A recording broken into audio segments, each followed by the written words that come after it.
首先咧喺星期一我係拜訪黃光亞先生嘅時候呢，亦都順道向佢係介紹咗香港最新個治安情況啦。大家最近都知道我哋已經公布咗呢今年上半年個治安情況呢係形勢嘅平穩嘅。咁啊對此呢就係黃主任呢表示呢就係放心嘅。咁另外呢就係喺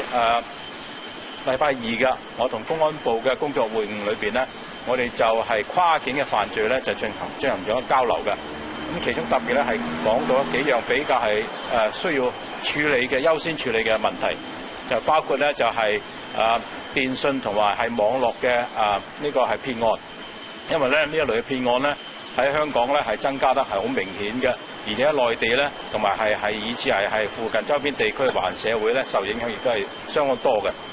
咁另一個咧就係我哋同意要加強關注嘅咧，就係呢個係黑社會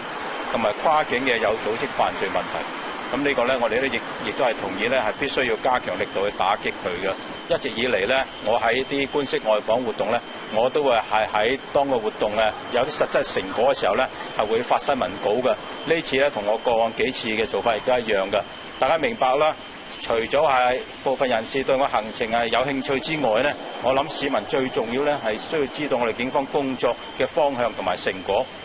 正係咁樣咧，因為尋日我兩個係官式嘅會晤咧都結束咗嘅時候咧，我哋就係會發咗新聞稿俾大家，等大家知道啊。所以亦都咧諗住翻嚟香港有機會見大家，咁所以喺度今日見到大家亦都親自同回答大家嘅問題。